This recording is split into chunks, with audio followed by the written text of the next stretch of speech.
Hello YouTube, in today's video we'll look at the rules and regulations required for fuel and alternate landing airports when conducting an IFR flight in the UK or Europe under commercial air transport rules. We'll look at the general rules behind this and then go for a worked example using real world weather.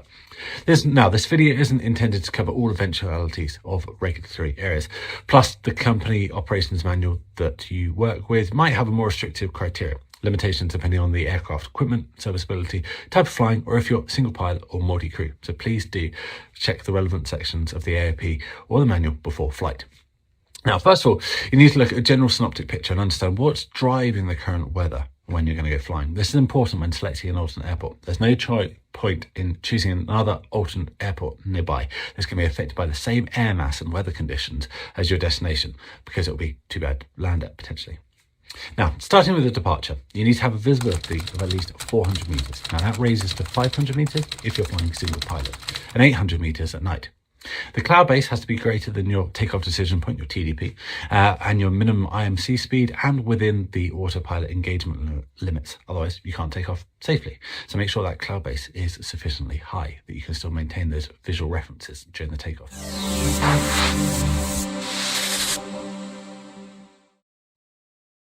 Next, we need to think about options if we need to return to our takeoff location, if we were to have a critical emergency, such as an engine failure, a single engine failure early on in the flight.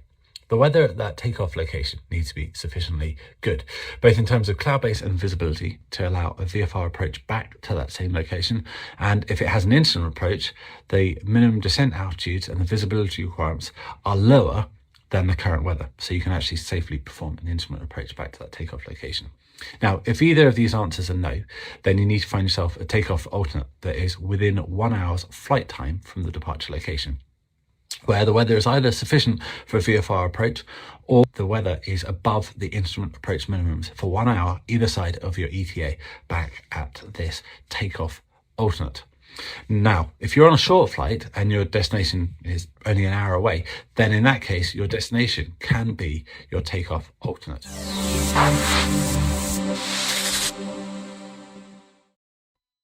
Now, moving on, we need to look at the weather at our intended destination. Is VFR conditions forecast for the time of arrival, i.e. is the cloud ceiling above the initial approach, fixed altitude, and visibility greater than 800 meters? If the weather is good and it meets these criteria, then great. You don't need to have an alternate destination. However, if this isn't the case, then you need to have one or even two different alternate airports lined up. Now, the number of alternate airports does depend on the weather forecast at your destination. If the weather is below the VFR limits, but still above the minimums for the planned instrument approach for the time of arrival, plus or minus 1 hour, then only one alternate destination airfield is required. However, if the weather forecast for your destination isn't favourable and the worst of the predicted weather is below the minimums for approach, or indeed there isn't a weather forecast available, then you need to select two alternate destinations. In order for an alternate airport to be appropriate, you need to check that the weather forecast for that alternate for a period 1 hour either side of your planned arrival time is above the minimums required there for the instrument approach that you plan to fly. You have to adjust the published approach minimums in both the runway visibility and the cloud base to provide a safety factor for your flight. Firstly, you need to increase the RVR minimum, the runway visual range minimum, from the published value, increasing it by 400 meters. And secondly, you need to increase the minimum ceiling, raising the minimum descent altitude or decision height by 200 feet above the published numbers. Now, if the selected alternate has a forecast worse weather 1 hour either side of your arrival that is below these new limits, you can't use that airfield. And if you can't find another alternate that works within your maximum fuel load, then you legally can't conduct the flight.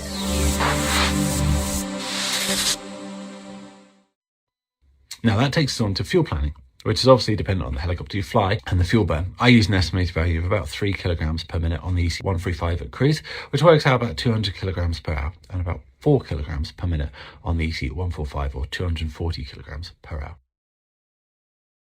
Many modern helicopters have fuel flow indicators that you can use to get accurate figures for different flight conditions and speeds, but it does pay, obviously, to be conservative with your fuel planning. Come on, man, we're getting low on gas. Let's land this sucker. You need to account for fuel for each of the following segments. Startup. Now you're burning valuable fuel whilst programming all the avionics and completing your IFR pre-departure checks. Taxi, you have to get from the pad to the runway, and at a busy international airport, this may require a long-winded route, a hover power going along various taxiways before you can actually depart.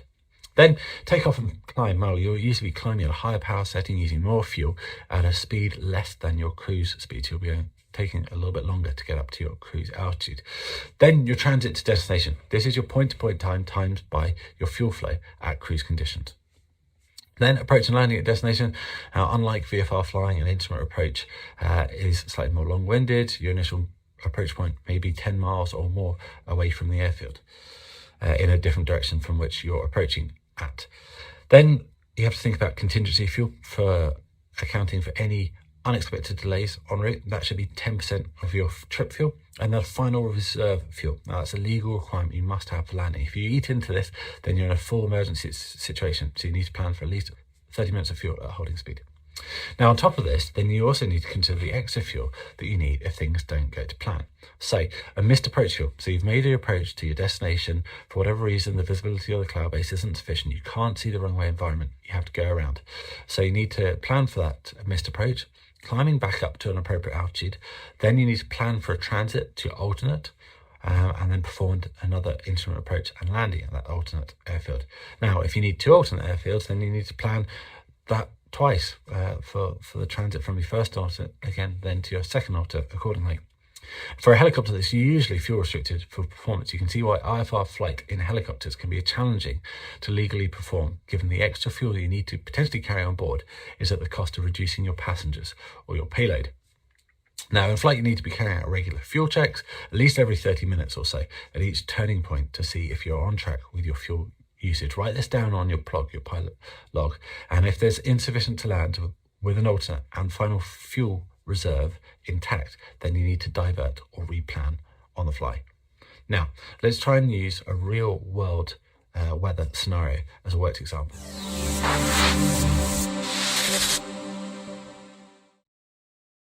Let's use the weather on the 2nd of August 2023 as a worked example. Just to note, there are a number of factors to consider when planning a flight. For this though, however, we will only focus on the IFR weather considerations alone. This is an IFR flight from Stapleford to Biggin Hill, departing at approximately 14:30 and arrival at Biggin around 1500. Not a long flight at all, but we'll have to assume that we can't get a direct clearance into the London-controlled airspace, so the routing goes via an indirect waypoint to the east. Today, the weather is dominated by synoptic activity, with a number of fronts passing east for our intended route, caused by depression moving in from the Atlantic. The weather is not suitable for a VFR return to the takeoff location, and Stapleford doesn't have an instrument approach, but because Biggin is less than an hour away, we can use it as our takeoff alternate. The weather at Biggin Hill is not suitable for VFR descent below the minimum safe altitude of 2,300 feet or the initial approach altitude of 1,800 feet. But it is above the minimums required for the ILS approach, so you only need one alternate airfield, which is nominated as Southend, e.g. MC, for the ILS runway. This is decided as follows. The worst weather for Biggin is set to be 3 kilometres in thunderstorm rain and heavy showers, with the cloud base broken at 1,200 feet. The minimums for Biggin are 209 feet for the decision height and an RVR of 750 metres, although this raises to 800 metres if you're flying a single pilot, and the conditions are above this. For Southend to be an appropriate divert airfield, we need to check the decision altitude or decision height and the minimum visibility requirements are suitable for the weather forecast and out either side of our arrival. For the NDB ILS DME 23 approach plate, the decision height is 200 feet with a 600 metre RVR. Now this comes from a separate copter only plate. For an alternate, we need to add 200 feet to the decision height and 400 metres to the minimum RVR, and therefore we need the cloud base to be greater than 400 feet and 1 kilometre visibility. From the TAP, we can see the lowest weather we can expect in this period of flight is a temporary drop to 3 kilometres with showered rain and a cloud base of 1,200 feet, though there is a risk of cumulonimbus activity in the vicinity. Hopefully this video has been some use to demystifying the planning requirements of an IFR flight, and until next time, fly safe. Thanks for watching.